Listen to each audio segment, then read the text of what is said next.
Bet the Board. What do you mean you don't bet? I mean, I don't bet. You know, I don't gamble. I don't. I never have, and I never will. Yeah, right. I'll bet you $20 I can get you gambling before the end of the day. You owe me 15 grand, pal. Pay him. Pay that man his money. It's the Bet the Board podcast. God likes me. He really, really likes me. In the end, I wound up right back where I started. I could still pick winners, and I could still make money for all kinds of people back home. And why mess up a good thing? Here's Payne Insider and Todd Fuhrman. Welcome in to the Bet the Board podcast, college football edition. The sand continues to tick through the hourglass, and fewer games remain on the resumes for teams to build their case for a quest to the college football playoff. I'm your host, Todd Fuhrman, joined as always by my esteemed colleagues and co-hosts on this fine program, Brad Powers and Payne Insider. Gentlemen, how are you faring this fine Wednesday? Looking forward to this one. It's Miami week. Have the nerves sunk in yet, Payne? I know Miami didn't make the voter threshold here, so I have to try and gauge your temperature since we're not going to get a full-scale breakdown on this one. Yeah. Hey. Voting's a weird thing these days. I was a little surprised to see USC and Oregon in the mix, but here we are. People love their drama when it comes to Caleb Williams and what we saw in the waning moments of that 52-42 loss against the Washington Huskies. So yes, USC-Oregon does crack the rotation today, along with some marquee matchups that'll pair a slew of top 15 teams against one another. So without further ado, may as well jump into one of the marquee matchups in the SEC Saturday night at Sanford Stadium between the hedges, where the Georgia Bulldogs will welcome in the Ole Miss Rebels, and it's Georgia, an 11-point favorite, total on the game 59. These two teams haven't played since 2016. Ole Miss first time facing an AP number one team other than Alabama or LSU since the early 90s. When you look at the Rebels, 5 straight wins. 4 of those victories have come by 7 points or fewer. Their 26 wins over the last 3 seasons, actually the third most in the SEC, and Ole Miss players have said all the right things in the build-up to this game. Meanwhile, Georgia, their school record, 26 straight wins, remains intact. Longest active win streak in the FBS, now tied for the third longest in SEC history with the win last week against Missouri. 11 straight home wins versus ranked opponents, 9 straight wins versus AP top 25 teams since their last overall loss to Alabama came in the SEC title game. You look at what Georgia's doing, starting to figure out their offensive identity and being a little bit stouter on the defensive side. Brad, when we look at Ole Miss offensively, we know the DNA is there with Lane Kiffin. The Rebels put together a complete performance, and they needed every single one of those yards and points last weekend to outlast Texas A&M. But this is a group, when you look at their home road splits, and I'm always leery to make too much of it, but they're scoring just 25 points per game in their 3 road games, with half of those 75 points coming in New Orleans against Tulane, 10 at Alabama, 28 at Auburn, compared to how dynamic they have been in their home games. We know what Jackson Dart is and what he isn't. Quishon Judkins can go off at a moment's notice, but could find it difficult against the Georgia defense that, while they're not creating a ton of negative plays, has shown you have to move it methodically to consistently put points on the board. Yeah, I think you raised some valid concerns there. And, when it comes to home away, for me, obviously you're dealing with very small sample sizes until you get a real complete season in the books. But, yeah, there could be something to that. One thing I do notice with Ole Miss is, you got the balance that you'd want to see from a team that can possibly go in there and compete and, maybe pull off a shocker. They're number 20 in the top 20 in EPA pass, EPA rush. Although I would say, watching film, they were a little bit better run team last year than this year. A little bit better pass team than what they were a year ago. Dart certainly made some improvements there. You look at his weighted EPA per play, top 25 in the country. QBR, which focuses a little bit more on the run game, number 12 with him with the 7 rushing touchdowns. Only 4 picks for him on the season. That's what you'd like to see. Also, what you'd like to see if you're an Ole Miss backer, Quishon Judkins playing better as of late. A little bit banged up, not 100% at the start of the season, but definitely better as of late. And what's been impressive almost all season is this 3-headed monster at wide receiver. Jordan Watkins, Dayton Wade, and then last week, if you watched Trey Harris, I mean, no surprise that PFF graded him as the highest wide receiver in the country last week if you watched the game against A&M. So They have enough weapons, in my opinion, on offense to give Georgia some concerns. The questions I would have is up front, run blocking has been a little bit questionable, and also that has led to them not being great on 3rd and 4th down, number 92 in the country in 3rd and 4th down success. Question is, can you sustain drives against Georgia? And on the other side, Georgia, certainly not one of their best units as far as comparing it to recent Georgia defenses. You've seen when you lose as many draft picks as Georgia has the last couple of years, it was bound to regress a little bit, and it has a little bit. And I think it'll regress a little bit in this game, if not, for the fact that they're going to be playing without Dumas Johnson in the middle of that defense at linebacker, 2-year starter, hurt last week. That's a significant loss for them. I go back, Payne. When Payne talks, I listen. The old '70s commercial. So something he said the last couple of years, it's stuck with me. About Saban being the blueprint for Kirby as far as defending some of these offenses in the SEC. And then obviously you look at how Alabama defended Ole Miss, held them to 10 points, 56 rushing yards, got pressure. Probably something of a similar formula here. I know Georgia's not known to bring pressure, but they have certainly ratcheted up. I mentioned this last week. Conference play compared to, they didn't even attempt to do anything pass rush wise non-conference. 2 sacks against their garbage tree opponents that they played. That's telling you something there. They have picked it up a little bit as far as getting pressure. Although it was a little concerning for me because I was more on the Georgia side last week. Missouri went in there, and kudos for Missouri for handling that atmosphere and looking the part.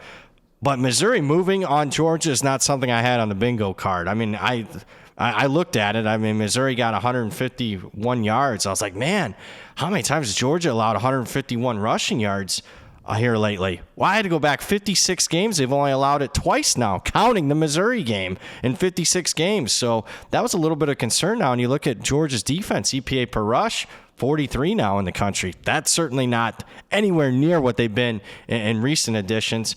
The one major advantage they have is, I mentioned, Ole Miss not being able to sustain drives. Well, Georgia does get off the field. They're number 10 in the country in 3rd and 4th down success. So that would be a big edge here for Georgia in this matchup. But I would have said, last week, if you were asking me at this time, I would have said, yep, edge Georgia in this matchup. After the Missouri performance, I think there's a pathway here for Ole Miss to have some success. But in the end, I'm still leaning with the Bulldogs here as far as the edge-wise goes. You mentioned Georgia's ability to get off the field, outstanding in 3rd downs. And Ole Miss, now again, to your point, a very limited sample size, just 6 conversions on 3rd down this year when they've left the confines of Vaught-Hemingway Stadium. Their worst 3rd down percentage in the FBS and road games. The only other teams under 20% are Sam Houston State and Hawaii. Not exactly the kind of company you want to keep in that regard when you're trying to sustain drives against an elite level opponent like the Georgia Bulldogs.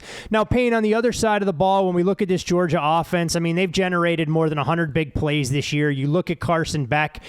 He's an elite company with just Bo Nix as the only 2 quarterbacks in the country to complete at least 65% of their passes in every game this year. Last week against Missouri, though, did mark his low water mark. Ladd McConkey filling in quite nicely for Brock Bowers in terms of the big play receiver in that room.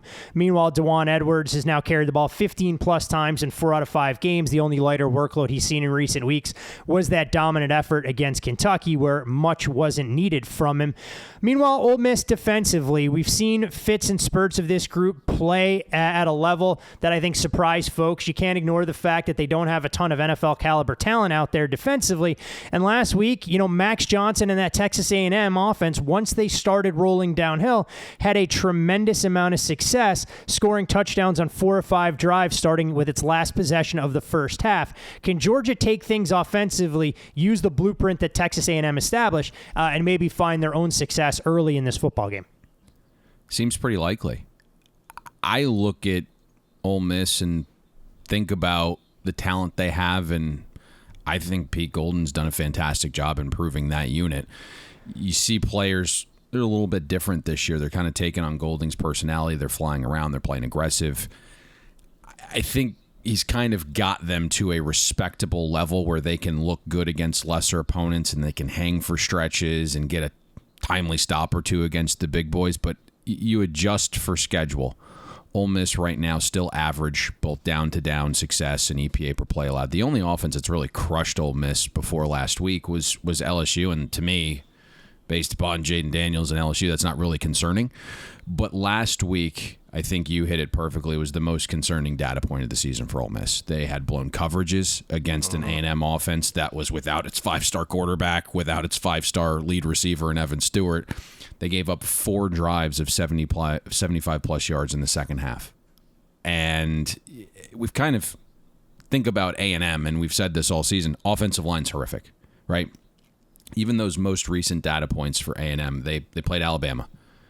Bama had a 59% pressure rate against A&M. Tennessee, 62%. Even South Carolina's weak defensive front, more than a 41% pressure rate against A&M.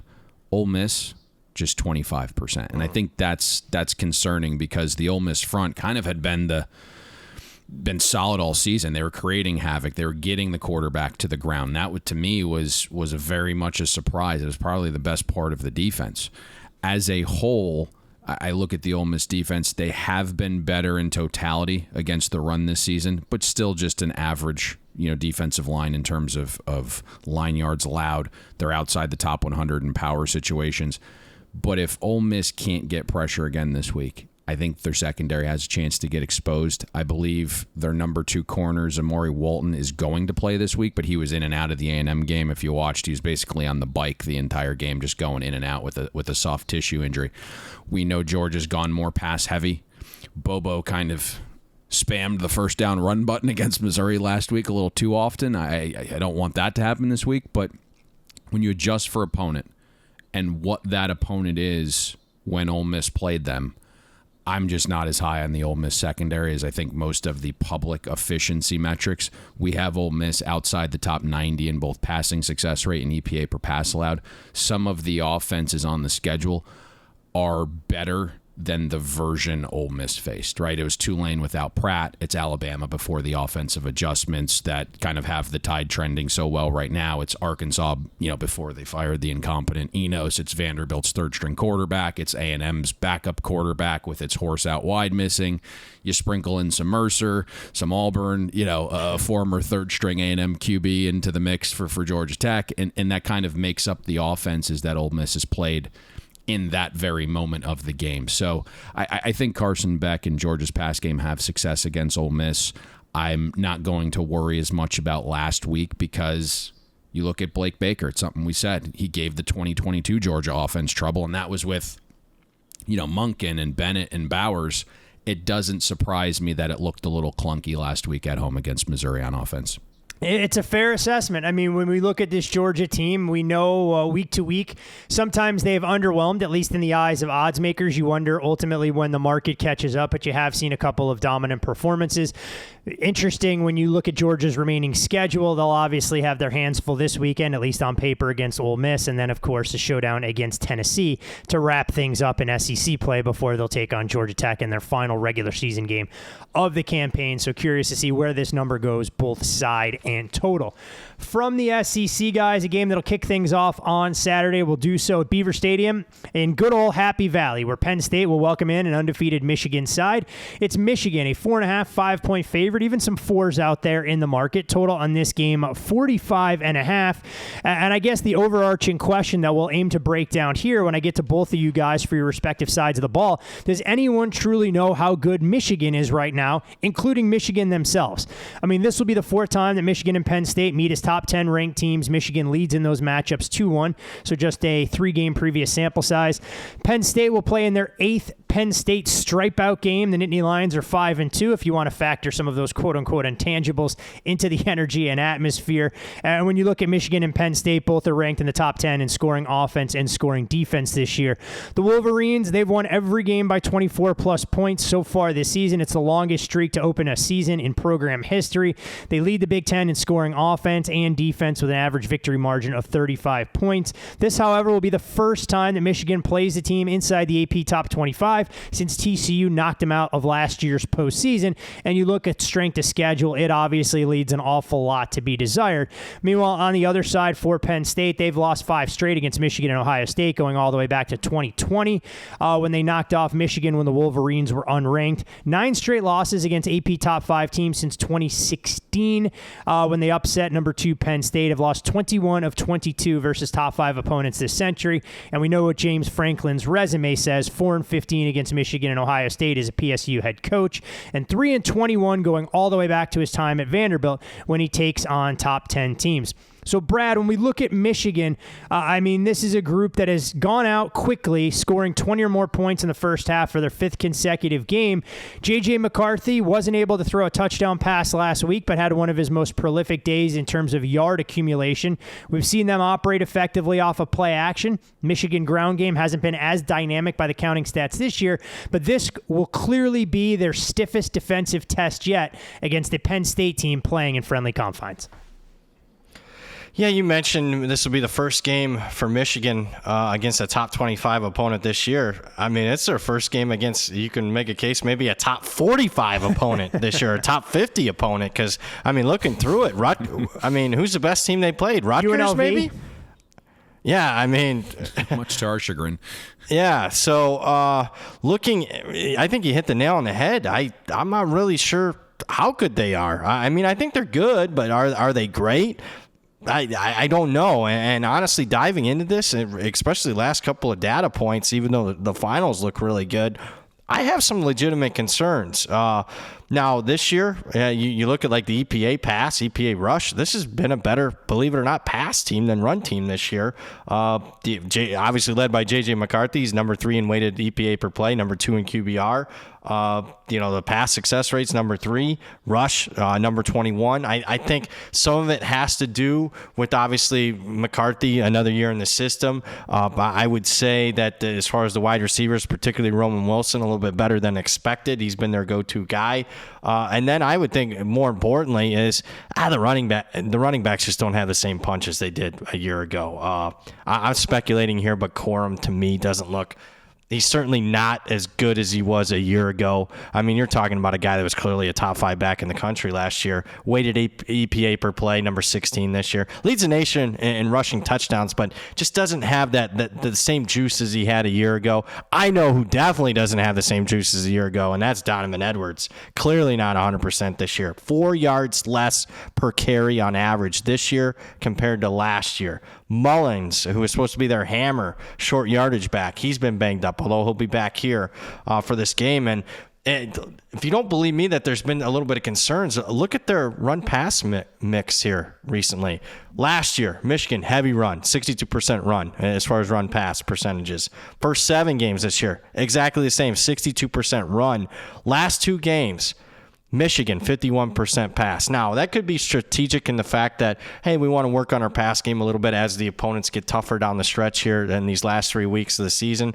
Or it could be the fact that, they didn't have much rush success against 2 teams they probably should have, Michigan State and Purdue. And when you're averaging less than 4 yards per carry in those games, even when you're not running as much, you would like to see a little bit more success there. So, I have some legitimate concerns about this Michigan offense, especially when you take into consideration who they're going to face this week. And the basic counting stats say this Penn State defense is as good as it gets. Number 1 in the country in yards per play. Number 2 in yards per game allowed. Number 3 in points per game allowed. Number 6 in defensive success rate. Number 1 in pass success rate. So can Michigan's new reliance on the pass game really have a lot of success here? We'll see. Penn State also does something really well, most in the Power 5. That's getting after the quarterback. 38 sacks. Isaac at defensive end leads the way. They're hoping to get Chop Robinson back, who's missed the last couple games. And if there's another thing that concerns me a little bit, and I obviously I'm grading on a heavy curve on Michigan when I'm saying they're struggling. Well, they struggled a little bit with pass pro last 3 games. 8 sacks allowed in the last 3 games. First 6 games for Michigan, 3 sacks allowed. So can Penn State get some pressure? At least recent form says, yeah, they should be able to get a little bit of pressure here on McCarthy. And Penn State not only gets after the quarterback, they had the best run defense in the Power 5. Obviously, really helped out by putting a negative 49 number against Maryland last week when the whole market was, that was one I didn't really get. I know who a lot of people that were behind it, but I didn't get that one on Maryland against Penn State last week. The one thing that's keeping me from saying, hey, edge to Penn State here, believe it or not, is last year's game. It's still in my mind. And Michigan just absolutely embarrassed Penn State. It was worse than the final. And you say, well, Michigan blew them out. How could it be worse? I'm telling you up front, it was as far as a top 15 type matchup between a pair of top 15 teams, I don't know if I've ever seen complete domination that Michigan up front had against Penn State's defense. 418 rushing yards, by far the worst game in 2 years now under Manny Diaz. I got to think that was such a horrific game that they had to work on that and find out what the hell happened in the offseason. So I'm kind of interested to see how they attack Michigan a little bit differently this year, and if they can hold up better at the point of attack. Stats say they should, but they certainly should have been a lot better than they were a year ago than that performance. So I'm actually right now more in lines here of even, because I really don't know about Michigan. I would have liked to seen at least one data point against a top 25 team, and we got nothing right now. You mentioned that game against Michigan last year, and a lot of the Penn State coaches mentioned it, said they had to go back and figure out what went so horrifically wrong that fateful Saturday in Ann Arbor, and you've seen them really raise their level of play, now holding each of their last 8 opponents under 100 rushing yards. You mentioned the performance against Maryland with all the disruptive plays and the sacks they were able to create. This will be the true test to see if they've come full circle in terms of taking away some of the balance that Michigan will strive to achieve. Now, Payne, on the other side, when we look at Penn State offensively, they've scored 30-plus points in 15 to 16 games. The only time they didn't was the loss earlier this year, a 2012 defeat against the Ohio State Buckeyes. I mean, Drew Allar has been a different quarterback at home than on the road. Now, I know a lot of that is attributed to strength of schedule, but a completion percentage north of 70, 14-1 touchdown interception ratio, and an efficiency rating north of 160, whereas the numbers on the road have left a lot to be desired up until he put together his best performance on the highway last week against Maryland. DeAndre Lambert-Smith, clear number one in the receiving room, but they finally got Dante Cephas off the milk carton onto the stat sheet with 6 catches for 53 yards. But when we look at Penn State offensively, they're going to want to try and create balance, and you highlighted the concerns you had coming into the year. They've manifested when they step up in class that this ground game really lacks some of that big play potential and that explosive burst with Katron Allen and Nicholas Singleton. Enter a Michigan defense that has been every bit as good as advertised, even against a questionable strength of schedule. We were on Penn State last year. Do you remember that? Yep, I do, because we were in Neyland Stadium. We were tailgating for Tennessee, Alabama, checking scores. We see Penn State get the momentum score going into the half, check the score again late in the third quarter, and did a double take when +8 went out with yesterday's news. We could solve the issue of Penn State's run defensive issues. They didn't have any beef in the middle. And I think that'll be interesting to watch this week unfold. In terms of Drew Allar, there's been some positive signs there. You have the game winner against Indiana, right? You go on that drive. Apparently that built some confidence. And if you read some quotes ahead of the Maryland game, he basically said, I'm going to stop thinking so much, just cut it loose and let it rip. And that was probably Allar's best half of football against Maryland. It was kind of rhythmic if you watched it, and then you go back and look at the data, and it's a 2-second flat release time when he was kept clean. He was pushing the ball a little bit more. Over 35% of his passes traveled 10-plus yards. He made 4 big-time throws, had 0 turnover-worthy plays. You are starting to see, as you mentioned, Dante Cephas have a better understanding of the playbook and route concepts. Played 55 snaps last week, most of the season, only played 12 against Ohio State. So you potentially get that number 2 option to pair with Lambert Smith, which is nice. And then, of course, like Michigan's defense hasn't played a living, breathing offense to date. One of the 10 easiest schedules of offenses faced in the country. So you still have that kind of, we're wondering about Michigan because of the schedule. I think, the defense probably has less questions, obviously, but still have not been tested. I start to kind of pause, though, right? I look at this, and we can all adjust schedules, and we can all adjust our metrics based upon some of those teams played. And Michigan still is top 5 in virtually every single meaningful defensive metric, from trench play to rushing to passing success rate allowed, you name it. And I keep coming back to that data point against Ohio State. It doesn't really make me, have confidence. And, even if Alar is feeling a little bit better, I can't get past that. You think about that Ohio State data point too. Like Denzel Burke, one of the best cover corners in the country, didn't even play in that game. I just don't think Penn State's offensive problems are fixed because of a 3-play game-winning drive against Indiana in this very kind of rhythmic, quick, one-read passing game plan against a Maryland secondary that's outside the top 75 in EPA per pass allowed. I think the support that Alar has in this game is maybe a little questionable, right? We talked about some of those issues of Penn State's run game. It was a problem again last week. I mean, Katron Allen and Nicholas Singleton averaged 1.2 yards per rush before first contact against Maryland's front. And, the saying it's getting laid early is kind of what I'm thinking about with this Penn State run game. I mean, we're through 10 weeks now, and Penn State's below the national average in schedule-adjusted offensive line yards created. There's 0 burst in the run game, 121st in explosive rush percentage. I don't see a world where Penn State can bully their way to maintaining a solid down-to-down rushing success rate against the best front they've played all season. To me, this is one of the tougher handicaps of the week, right? I don't have a ton on this, but I get the vibe a lot of bettors are going to try and get cute here and back the home dog based upon Michigan not playing anybody. My numbers don't show value in that, and I'm kind of more in line with the opening number, which is, as we kind of talk here, leaking. Pinnacle is leaking that way to the 5.5. That's more of like the number for me. And then we've seen the total get hit up a little bit. And that's kind of interesting, right?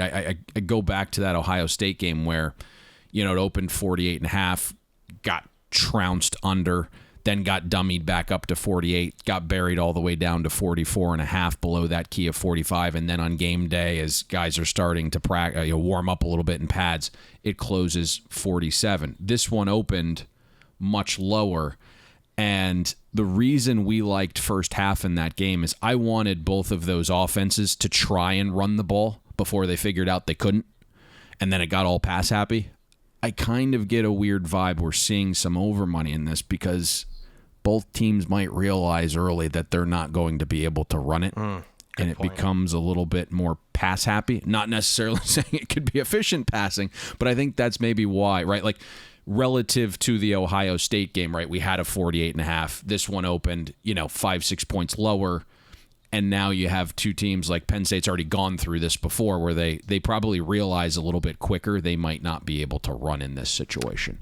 So it's made for an interesting handicap. I know the biggest game at 12 o'clock, but I don't have a great feel on it. I think to your point, when you look at Michigan, and Brad, you highlighted some of the concerns you had with the ground game, it speaks to how effective this team has been in terms of deploying play action, and you wonder if that's the game plan right out of the gates. Penn State thinks Michigan wants to establish the run and hostile territory, and the Wolverines look to hit them with an explosive play over the top to Roman Wilson to try and force Penn State to play from behind the 8 ball, take the crowd out of the game. Or on the converse, if Penn State gets the ball early and they think that Drew Alar found something last week, grip it and rip it to see if Michigan is able to hold up in their first true test, especially in hostile territory. So a lot of interesting indicators in this game for sure, and no doubt going to go a long way, and not just the Big Ten East race, but of course defining who we think will stay in the mix for national championship consideration there.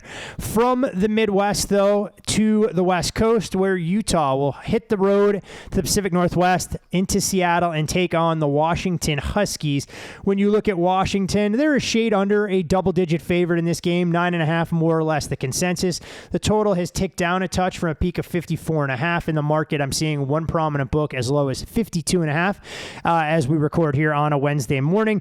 They obviously conduct their business in very different manners. Washington averaging 41.7 points per game, fourth in the FBS. When you look at the average total points scored in Utah football games this year, it's right around 41 in its own right. You wouldn't know that from the 55-point explosion they put on the board last week in winning and covering against Arizona State. When we look at Utah, though, I mean, this is a team that needs to run the football first and foremost to try and establish the ground game. They were the first team to gain over 500 yards and allow less than 100 yards in a Pac-12 game since at least 2000 last week. Meanwhile, Washington, we saw their high-flying offense on full display against USC. They needed every single one of those points, or at least damn near all of them, in a 52-42 victory, covering despite taking professional money against them in a game that closed under the key number of 3, down to 2.5. Payne, when we look at this Utah offense, they showed a little bit more pace and tempo early against Arizona State. And I think Kyle Whittingham had an interesting comment saying that no huddle for us is as much as anything the timing of it, not necessarily that we do it, but when we do it is key.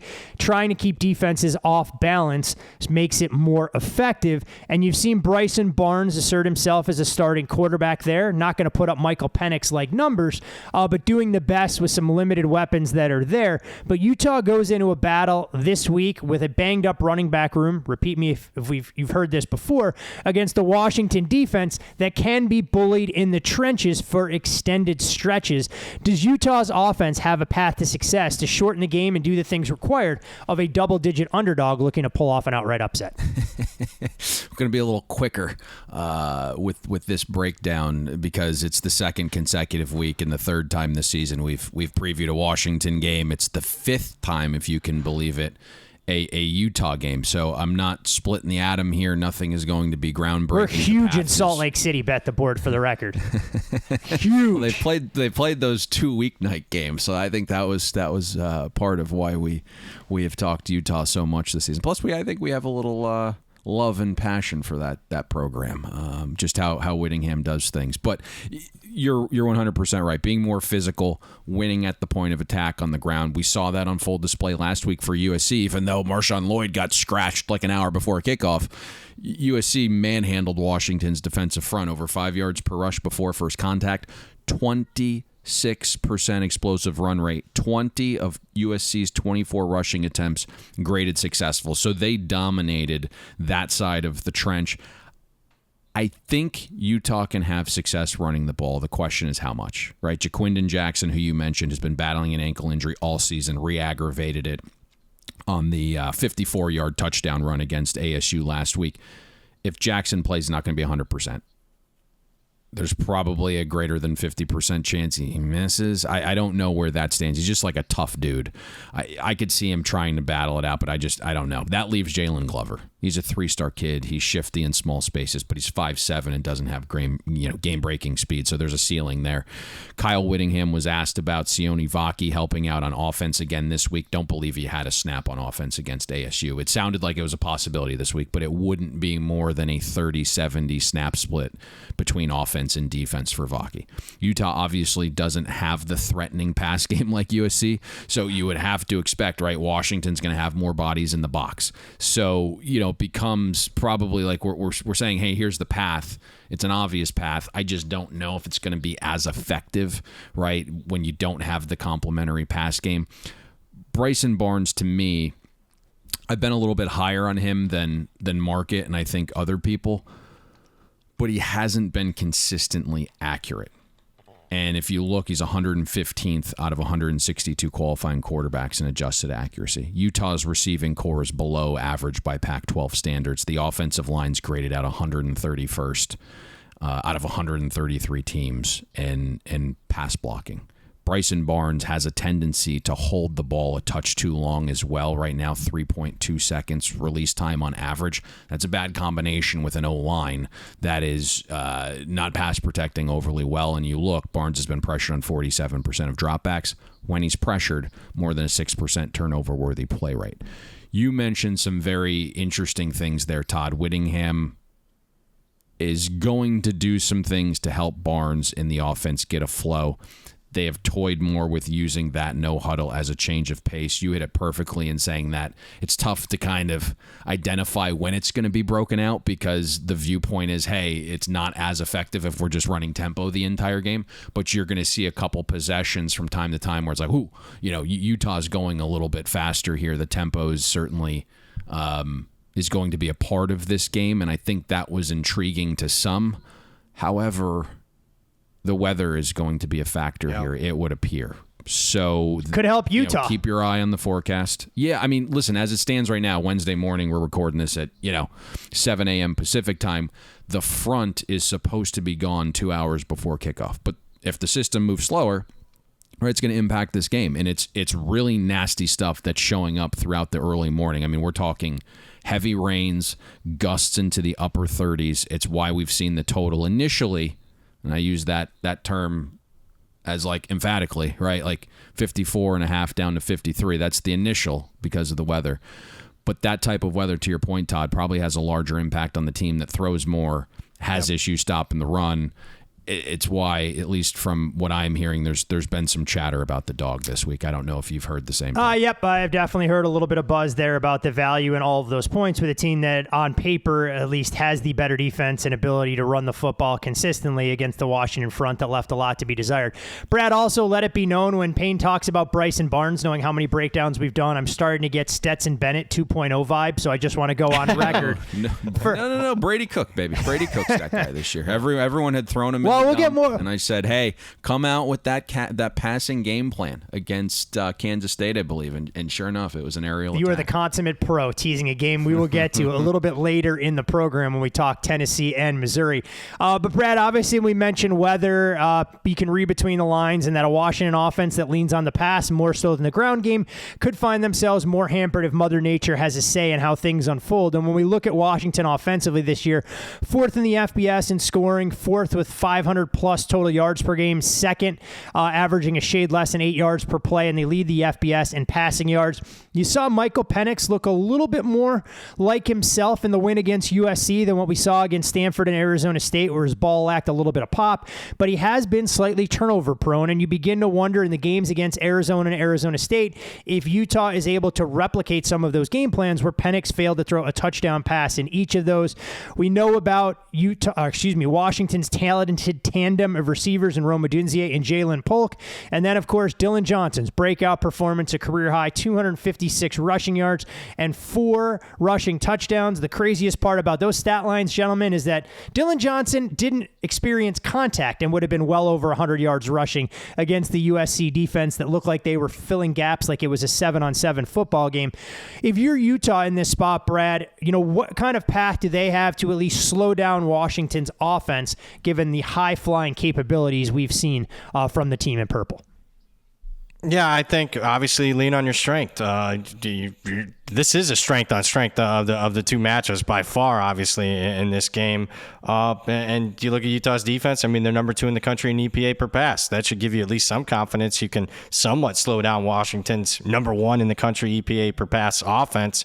I think obviously you got to be able to generate some pressure. Easy to say, especially when you look at Utah's team led by Jonah Ellis with 11.5 sacks. They've been able to get pressure on almost every team in the country, or at least every game on their slate so far, with the exception of Oregon. And we saw when they couldn't get pressure against Oregon, wasn't a good look for that Utah defense. Washington, the one thing that they do extremely well among many things is they protect Michael Penix. I mean, only 6 sacks allowed on 341 pass attempts. So if they can get any sort of pressure against Washington, I mean, that would go a long way with them at least staying in this game. I also think this, Michael Penix hasn't been totally clean and played clean football. And if there is some weather concerns here, like a little bit of weather that there was in the Arizona State game, that forced him into a couple mistakes. I think that's also a pathway for Utah keeping this game close. Obviously, you see Washington. We mentioned it last week when we were previewing the USC game. What you would like to see is a little bit more balance from this Washington offense. Well, you got the balance last week. You got Dylan Johnson running for over 250 yards. Won't match that stat total or come anywhere close to that this week, but it still gives you a little bit semblance of a balance that helps the pass game a little bit. So, if Washington can find a little bit of ground, which they might not be able to do against this Utah front, I think that's certainly going to help them, considering that we could see some weather here. You also see a little bit of change, obviously, with McMillan banged up, a little bit more featured out of the tight ends. Culp had the big touchdown reception in the first half last week. Obviously, Odunze and Polk are there as the top 2 wide receivers. So might see a little bit more, couple tight end sets. They should be confident, Washington, with what they found with Dylan Johnson last week. So, again, if weather's a little bit of a factor here, you might see a little bit more run than than expected from Washington. I'm going to give a slight edge to Washington here, just because I go back to my statement I made last week, although it didn't come home. But, good offense beats good defense. So I'm leaning more towards the Washington side. Weather dependent, though. There's no doubt. I mean, Mother Nature is going to have her say in terms of how this game unfolds, and I think it's rare that you advocate for a road team going into the elements, but given Utah's brand of football, their ability to stay committed to the ground game, and maybe some of the explosive plays that their defense has been prone to get taken out of the equation for Washington. So you're going to want to check the weather forecast, and that will have as much bearing in terms of where this side in total closes closer to kickoff at 3:30 Eastern on Saturday afternoon. You can follow Brad on social media at BradPower7. You can follow Payne there as well. I'm Todd Fuhrman. Follow me on X. Most importantly, for all things Bet the Board, follow the podcast at Bet the Board Pod. And while the hours and days and weeks are running out on football season, you can still sign up for the Bet the Board podcast newsletter. You deliver to your inbox each and every Friday during the fall. All sorts of great reminders about the content you may have missed during the week, and of course, additional best bet content to help give you an edge in your betting portfolio. And to the surprise of, I think, the three of us, we opened up voting to our loyal listenership for Bet the Board. Didn't think they'd want to hear about Caleb Williams and the USC Trojans for the 37th straight week in a row, but alas, gentlemen, here we are talking a little USC football for their trip up to Autzen Stadium in the Pacific Northwest to take on the Oregon Ducks. My intuition tells me a lot of our listeners looked at the schedule. They went, wait, this is the final game of the day. We're going to need the Bet the Board team to give us an edge if we're trying to get action at 10:30 Eastern time. And here's Oregon, more than a 2-touchdown favorite, laying 15 across the board. There is 114 out there. Total on the game, 73.5. And this will be the first time since 2015 that Oregon will host USC at Autzen Stadium. The last time these two programs met during the regular season, the Ducks went on the road to the Coliseum back in 2019. It's a matchup of the two highest scoring teams in the FBS this season, combining to average nearly 93 points per game. And Oregon, if they close as more than a 2-touchdown favorite, would mark the first time USC is catching over 2 scores. Since they were a 15-point dog in a 2011 trip to Autzen Stadium, USC fans may take solace in this because USC pulled off the outright upset that fateful Saturday, and this would mark just the second time that USC has been a dog in this price range over a 25-year span. A lot of similarities to that matchup. When we look at USC, they piled up 515 yards on offense, an average of 8.2 yards per play, ran for 203 yards. Payne mentioned the absence of Marshawn Lloyd last week. It didn't slow down USC from creating balance, but some of the comments and quotes from Lincoln Riley, along with some of the defensive players, raised red flags. We didn't play very well tonight. Some of our worst ball was on some of our biggest plays, not a ringing endorsement. All of our big runs, either someone is not in their gap or someone isn't lined up. Safety Kalen Bullock kind of looked like guys weren't ready to make the play. Added linebacker Mason Cobb, and you can understand why USC no longer in the race to get to the college football playoff. Oregon, they control their own destiny to the Pac-12 championship game, and with a little bit of help, may have an opportunity to crash the college football playoff picture. We'll get to USC's defense, and Payne can eulogize Alex Grinch's tenure in Southern California later, but Brad, we'll start with USC on the offensive side, led by Caleb Williams, who has 28 passing touchdowns and 38 total touchdowns this year. Taj Washington and Brendan Rice, clearly his top two targets, and we'll see what the backfield looks like. But for all the talk about Oregon offensively, you have to give credit to what DC Tosh Lupoy has done. The Ducks are playing some of their best defensive football since 2019, holding opponents to just 16 points per game while creating turnovers and recording 28 sacks so far this season. Yeah, so, like Payne mentioned in the last preview, not going to mention anything that we haven't already talked about so far this season as far as breaking down USC's offense. But I thought, a couple things that came into play that Payne's been talking about, Caleb Williams specifically, came into play last week. That playground mentality. Then I look at, obviously the defense deserves a brunt of why they lost to Washington last week. But I think just as bad was Caleb Williams' 2 horrific mistakes that you just cannot do that also prevented them from beating Washington. I look at the ball away from his body late in the first half, takes the fumble, gives Washington, who just had scored to tie the game, gives Washington basically the lead into halftime. Just a mistake you can absolutely not take if you want to win that football game. And then I also look in the second half. It's a 3rd and long. The one thing you absolutely can't do is take a sack in that situation when you're clearly in field goal range. Caleb Williams takes a sack. And obviously when you got to go score for score, every single drive matters. I mean, just 2 horrific mistakes from him that really hurt them in that game. Obviously, when breaking them down, we've mentioned this several times, wide receiver core, not as good as last year. You don't have that guy like Jordan Addison. For as good as Washington's numbers are, he's not that elite playmaker like they had at the position last year. I also look at the team, just generally speaking, on both sides, look like they're wearing down. We mentioned this. 7 straight weeks. This is the 8th straight week now that they're playing. You see that in the sacks, their ability to protect Caleb Williams early. Inability to protect Caleb Williams here down the stretch. But obviously a lot of the counting stats are going to still say this is an elite offense. Number 7 in success rate, number 7 in EPA per pass, number 2 in EPA per rush. I think they'll try to run a little bit this game with Lloyd or without Lloyd. Obviously, they had success regardless last week. You'd like to see Lloyd in the lineup here. He's number 5 in the country in weighted EPA per play. But I think that go a long way in helping out your defense is to be a little bit more balanced like you were a year ago. And obviously, Lincoln Riley's Oklahoma teams were more balanced than what we've seen so far this year. Oregon defensively, I think it's good. I don't think it's great, and I could say that about a lot of the personnel as well. They're certainly better versus the pass and rush.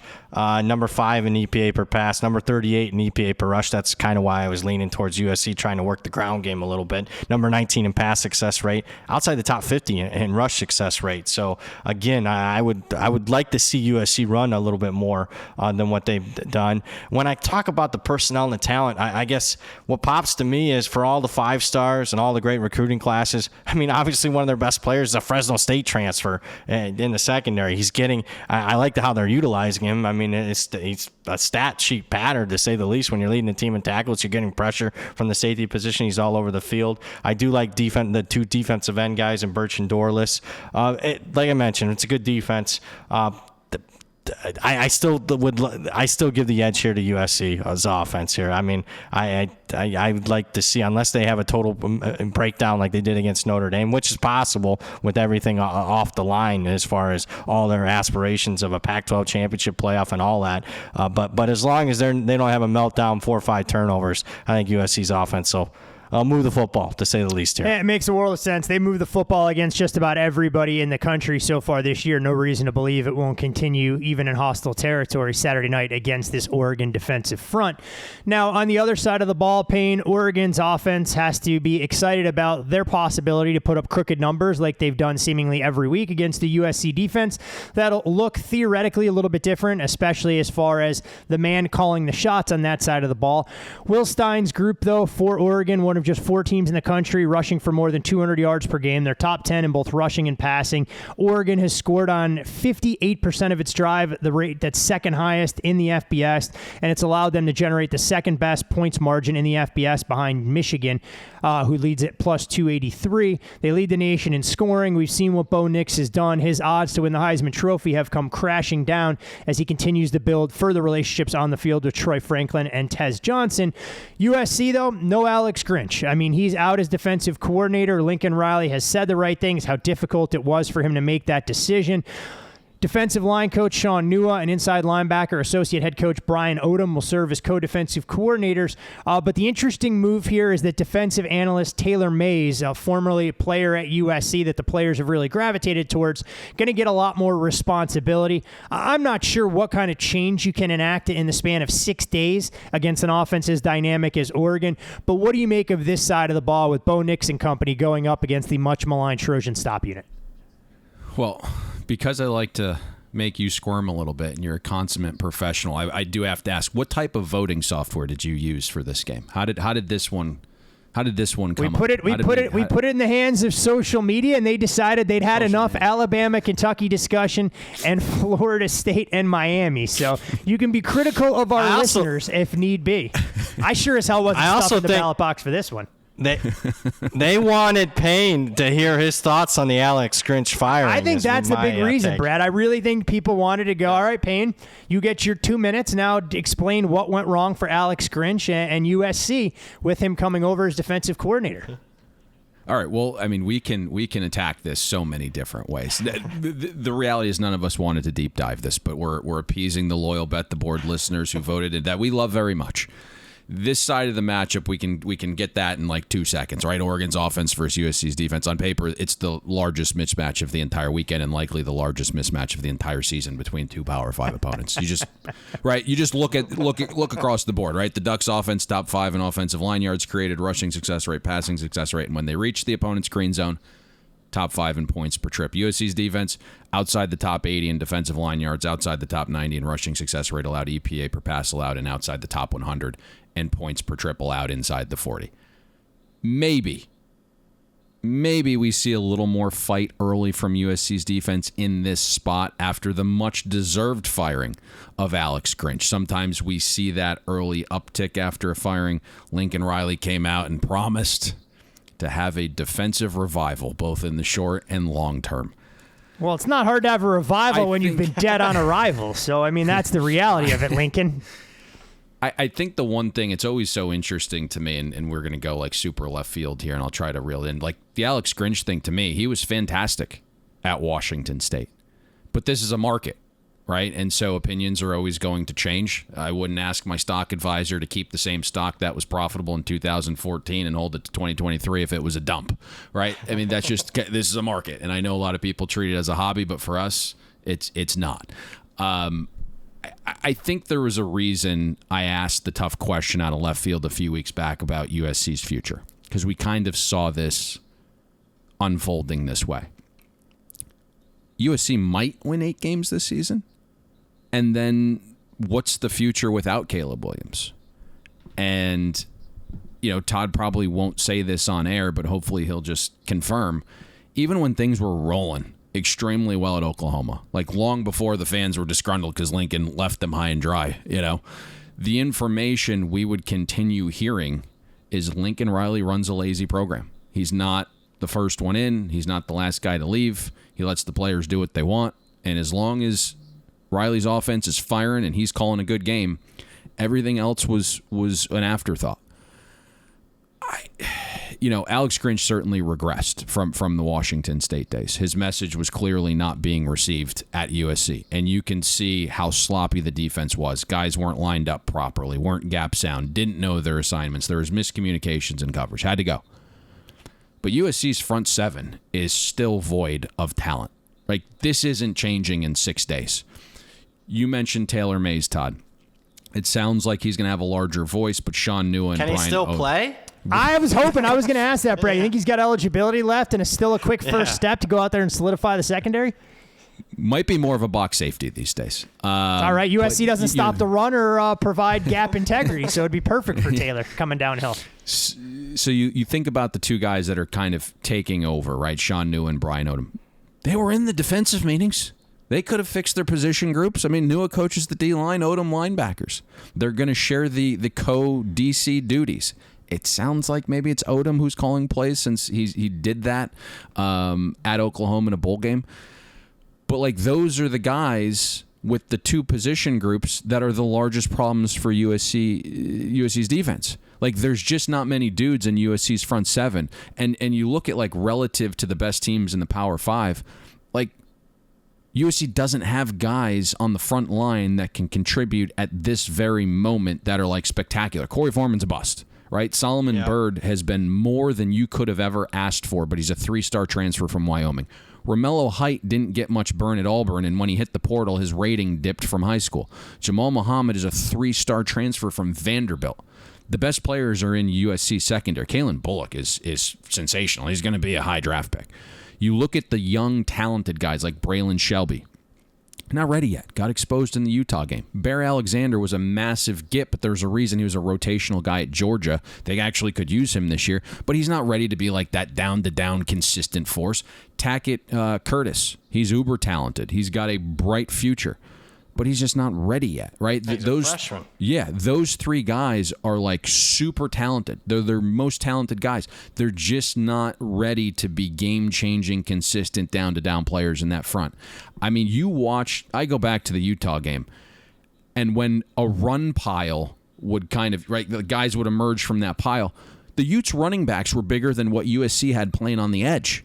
And there's just been so much mixing and matching because, the internal battle for USC is we know some of the young guys are more talented than the veterans. The veterans just kind of know where to be. Now, that didn't transpire last week, right? But you look at recruiting, and maybe USC goes transfer heavy again this offseason. But like right now, you think about the Trojans, right? Lincoln Riley, all the buzz. Great California weather, big NIL money, coming off a great year one, the hot 6-0 start in year two, and the early recruiting period. You're much better off starting hot than finishing hot.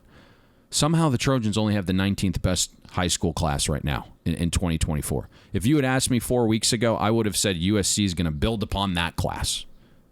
My confidence level was 100% that the two trench players in USC's current class would both stick.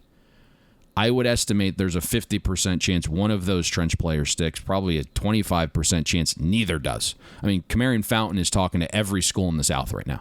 Jason Zandamela picked back up heavy communication with Alex Atkins about 2.5 weeks ago. He's going to spend his own money to unofficially visit Florida State this weekend, who was thought to be like a 20-length leader in Zandamela's recruitment before a surprise commitment to USC in late June. I like short term for this week's game, maybe we see a refocus from USC's defense. Early energy, playing with house money now that all the pressure's off. You even heard Nua come out and say, we're going to find what our guys can master. We might go with one call if that's all it takes for our guys to fly around and play as physical and fast and as right as possible. That can work early. And then there's this thing called adjustments. And if you're going to live in one thing defensively, because that's all you can do, I would assume at some point Oregon figures that out. Long term for the future, maybe Lincoln Riley makes the perfect defensive coordinator hire, changing conferences and playing a handful of games each season. The Midwest opens up the recruiting footprint. But like things are really rocky right now on and off the field for USC.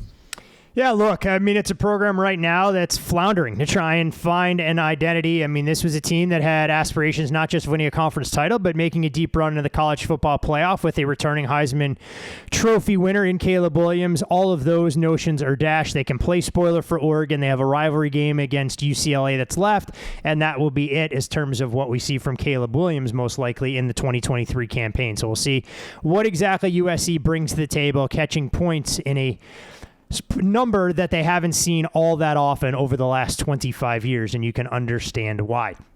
Last but not least, back to the SEC for us, gentlemen, and it's Tennessee-Missouri time. Tennessee goes on the road to Columbia. They're a modest 1-point road favorite, total in the game at 58.5, and this will be the first time these teams will meet when both teams are actually ranked. Tennessee has absolutely blitzed Missouri each of the past 3 seasons. 35-12 win in Jeremy Pruitt's final season in Knoxville, then winning 62-24 and 66-24 in Josh Heupel's first 2 seasons with the Vols. Missouri playing their 4th-ranked opponent in the last 5 weeks. A win would give them 8 victories for the season for the first time since 2018 and match their high-water mark since winning 11 back in 2014.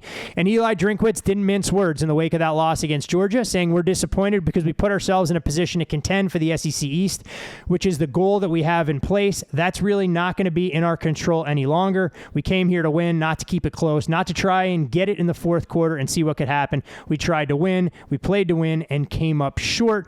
There are some injury concerns mounting for Missouri on both the offensive and the defensive side of the ball. Luther Burden, their all-world wide receiver, highly questionable according to their quarterback, and Realus Jones along the defensive line. Meanwhile, Tennessee, you look at how their program fared. They get a little bit of a week off for homecoming last week against UConn, putting up some crooked numbers to say the least. And Brad, Tennessee offensively, I mean, in Josh Heupel's 70 career games as a head coach between UCF and Tennessee, I mean, this is a coach that gets his team to score 30 points just rolling out of bed. And we saw their season high in yards last game with 59 points against UConn, 375 yards through the air. Nico Avella, I'm butchering his name, so I apologize in advance, goes out there, throws his first career touchdown pass.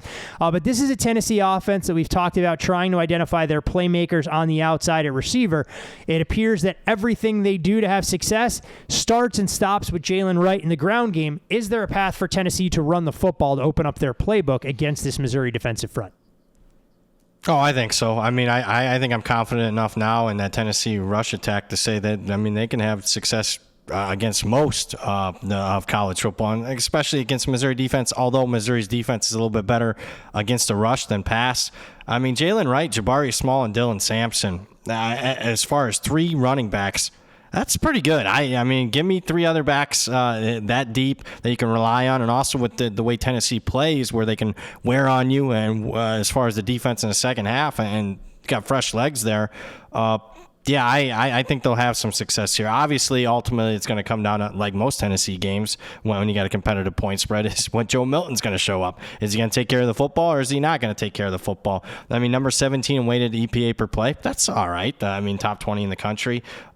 You look at Tennessee's offense, obviously better with the rush than the pass this year. Number 10 in EPA per rush, number 33 in EPA per pass. Wide receiver position, just never really got a guy to really step up this year. They thought Dante Thornton was going to be that guy to really step in. He's been a disappointment. Obviously, McCoy's hurt.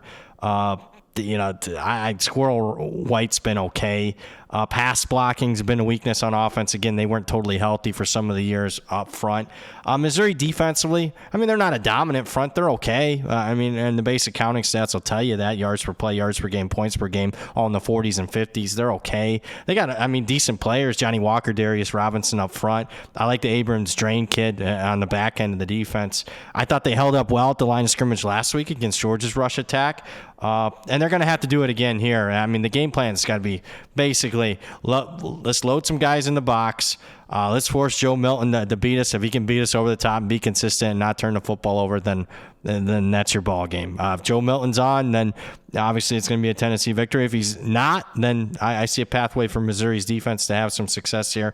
The major thing is, let's get off the field. If there's one thing that Missouri does really struggle with defensively, number 97 in 3rd and 4th down success rate. So they're going to have to be a little bit better than that here. But I don't see a significant edge on either side. I'm just going to give a slight edge here to Tennessee because I think the most proven commodity is the Tennessee ground attack with their 3 running backs. Very fair assessment. And you figure from a scheduling standpoint, Tennessee comes in a good spot here after getting a layup last week, whereas Missouri probably had to empty the tank against Georgia. And you could see the disappointment not just in Eli's comments in the wake of that, but some of the injuries they're dealing with, playing a very physical football team to try and run it back against an offense that they've struggled to slow down in space, albeit with much better quarterback play than they're going to encounter with Joe Milton under center. All right, Payne, when we talk Missouri offense, here's your chance to put Brady Cook and company on a pedestal. So I'm not even going to introduce some of the numbers here and talk about the marquee players to watch for Missouri offensively or talk about Tennessee defensively and what they're doing to show market improvement this year. So the floor is yours. Sing your homage to Brady Cook. Hey, listen, Todd. I mean, all of us can tell Caleb Williams and Drake May are talented. Sometimes you have to kind of dive through the scrap heap to find the value. Matt Hasselbeck called Drake May the perfect pro prospect in an interview I watched yesterday. Hasselbeck is interesting character. I don't have a great feel on this game. The price felt pretty much in line. Yep. But I think you hit it perfectly in that the surface advantages go to Tennessee, right? They played a cupcake last week in UConn at home. Wasn't a high leverage game. They weren't stressed. If you look, the Vols offensive starters played an average of 29 snaps. Defensive starters, average of 34 snaps. Missouri is in just an all-out battle in Athens against a physical Georgia team. Every series and play was high leverage down to the very end. But specific to the matchup, it does come down to, I think, Brady Cook, Missouri being able to protect, and Cook firing with a quick trigger. I don't really see a path where Missouri's ground game is all that effective. Now, it surprised me, and Brad mentioned it a little bit earlier in the show, that Missouri was able to get off the ball and create some room against Georgia. Missouri averaged nearly 2.9 yards per rush before first contact last week. But if you look at the season as a whole, Missouri's outside the top 90 in offensive line yards created, outside the top 100 in havoc and tackles for loss. allowed, so defenses are able to penetrate. The Tennessee front continues improving. The recruits keep getting better on that side of the ball. They're top 15 in rushing success rate allowed in EPA per rush. The Vols are also really aggressive, so there's going to be some tackles for loss. Brady Cook at times is going to be playing from behind the down and distance. Now, you can occasionally pop an explosive against Tennessee, but Cody Schrader, to me, is more of a grinded-out style back for Missouri than he is like a home run hitter. So this very much comes down, I think, to Brady Cook in the throw game. The Vols have given up, explosive passes because Tim Banks can be, sometimes too aggressive. Tennessee is outside the top 70 explosive pass rate, just above average in overall EPA per pass allowed. And I think that's where maybe the cat and mouse element here is that Tim Banks loves to blitz. And when you get pressure on Brady Cook, he's going to give you the ball occasionally. 6.5% turnover-worthy play rate when under pressure. The other side of the coin is that Brady Cook has this rapid release. Like 2.1 seconds, he's getting rid of it when he's kept clean. And it's why he's only been pressured on 25% of dropbacks, despite an offensive line that's not very great. So to me, it doesn't necessarily make a ton of sense to be as aggressive with blitzes. Like, sure, sprinkle them in. I just force Missouri's throw game to beat me, honestly, especially if Luther Burden isn't 100%. He's battling that lower body injury you referenced there, Todd. He kind of had hoped the bye week would help a little bit some. Had the huge touchdown in the first half, was used in the high leverage 2-point attempt as well. But for the most part, Luther Burden was used as a decoy in the second half. He wasn't out there for most of the snaps. Clearly not 100%. Tough guy. If you kind of read what transpired there when he came off the field, he declined going into the tent, declined help from some of the doctors on the sideline there. I think he tries to give it a go. Like, he's a really tough dude, but I just don't know if this is the spot where Brady Cook shows well. You have to be able to attack Tennessee through the air, and if your best weapon isn't there or available or a shell of himself, it's just going to be very difficult to move the ball through the air. Theo Weiss has certainly come on, played well down the stretch, but I think a lot of his production is because the focus is on Luther Burden. And if you can go into this game and say, hey, we don't necessarily want to single Luther, but if he's not 100%, we have that game plan where we're kind of focusing our attention a little bit more on Theo Weiss, and I'm not sure Weiss is as productive in that type of situation when Burden isn't drawing most of the attention. And you mentioned Burden. You can look at his productivity so far this season. In the 3 non-conference games, had 7 catches a pop, if not more than that, 200-yard games. Carried that through into conference play where he had 11 catches against Vanderbilt and LSU for 140 and 149 yards receiving. And then as he started to get dinged up, we've seen him with 10 catches over his last 3 games. Did have a 97-yard outburst against South Carolina, but held in check, and some of it because game script against Kentucky and last week against Georgia had the big 39-yard catch, but only 2 other receptions totaling 14 yards, and clearly a guy that every opposing defensive coordinator has to scheme for. You don't think Tennessee will take it for granted, his overall health, but if they see he's being used a little bit more as a decoy, going to allow them significantly more flexibility in terms of how they go about defending Missouri and what this offense has in terms of its big play potential.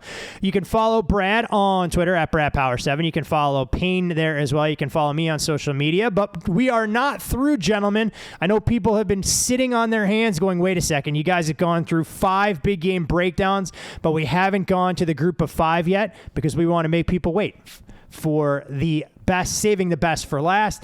And we'll go to the Bay Area for one of the nightcap games. No, it's really not that crazy. It's just by rotation. No, it's would you let me build it up over here? I'm trying to create a little bit of drama, damn it. It's like the Tuesday release for the college football playoff show that we know what teams are coming, but there's still drama. San Jose State hosts the Bay Area rival in Fresno State. It's Fresno. We'll call it a pick'em. There are some ones out there. Total in the game, 56. Fresno State fresh off of a win against Boise State last weekend, much to my chagrin. San Jose State comes in a little more well-rested, trending in the right direction. Questions swirling about the health of Mikey Keene. You have to imagine he'll go, but the dude's leg looked like it was wrapped 37 times in towels from an ankle all the way up to his hip last week. Brad, when you look at the Bulldogs against the Spartans, is there a strong angle worth exploiting in the betting market?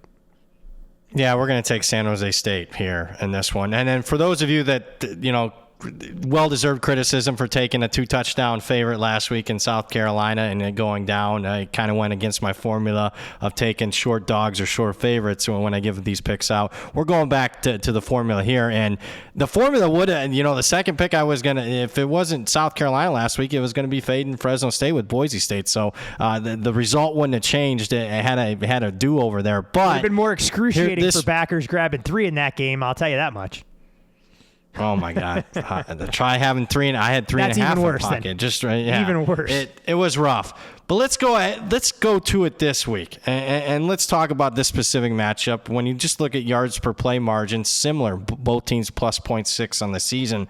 But San Jose State has played the tougher schedule. San Jose State, from a situational aspect, off a bye. Fresno State's played back-to-back 60-minute full-effort games against UNLV and Boise State. Let's talk about some of those performances for Fresno State, because I haven't been impressed in any of their last 3 wins. In fact, they got outgained by 107 yards against Utah State, minus 112 yards against UNLV. Stopped UNLV not once, but twice, inside the 10-yard line in the fourth quarter with UNLV trying to tie that game up. Boise last week. I'm not going to go through it play by play, but the one play that was a backbreaker, obviously. I mean, something that might happen one time in a college football entire season out of 800 games. Fresno got a 95-yard kick return touchdown the final play of the first half. I mean, just in a game that they ended up winning by 7. And then there's a couple interceptions in the second half with Boise in scoring range. This San Jose State, back to them. Okay, the record doesn't look good, but let's look who they played and lost to early. They started 1-5. Losses were to USC. They covered. I upgraded San Jose State's power rating after that game. Lost to Oregon State. It was pretty much played to expectation. Oregon State hit a touchdown pass to put the game over the total in the final second. So that one wasn't a game where I downgraded San Jose State. They almost beat a good Toledo team on the road across the country outright.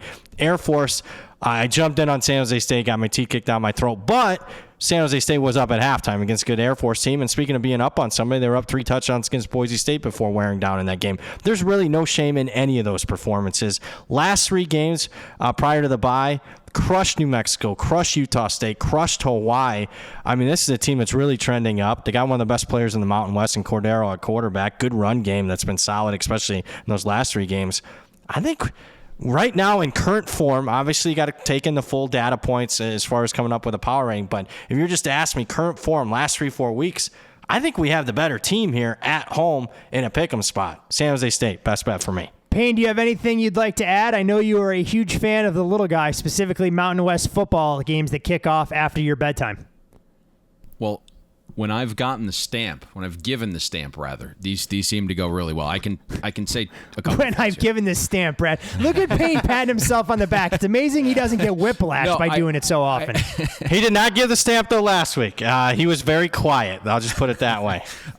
He's a huge Shane Beamer fan. That's why. Yeah. I've been sent this game twice from 2 different respected authorities that I believe will send this game and change the favorite. So, I mean, you can get Fresno +1 a bunch of places. And I San Jose State plus what's one. Always, yeah, I'm sorry, San Jose State +1. I think what's interesting about this, and, we comb over the data, but and it's nearly impossible to watch all these games. But it's awesome that Brad's going back to the well because he watched last week's game. And I did as well because I think all 3 of us found ourselves on Boise. And it was a great handicap, right? So you have the closing line value. That's number 1. You go and watch how that game is played out. And the first thing I notice, Keene at quarterback is not healthy. He's not 100%. I think he changed knee braces like twice. He was limping around a ton out there. So that's like the first thing you can identify for Fresno State is their quarterback does not look 100%. And then you just go into like the play situation where there's 3 drives in that first half for Boise where they settle for a field goal on a trip 1st and 10 to the Fresno 22. And then they turn the ball over twice, one inside the 10-yard line, once in the end zone. And you feel like you got the momentum score. You're only going to be down 3 at the break. You're within the number. You've got the momentum score, and then poof, it's a kickoff return with 0 time left on the clock. and you're down double digits again. You have a brain fart on a kickoff where I don't even know the ruling, but you signal for a fair catch. So instead of getting the ball at the 25, you're backed up at your own 3-yard line. It creates a short field for Fresno. And then even late, worst case situation, you got to push, or Brad's covering. It's 2nd and 11. You feel great. There's 2 minutes to go. You're either going to get the ball back for potential for Boise to win the thing outright, or there's going to be, they're going to pick up a first down and run out the clock.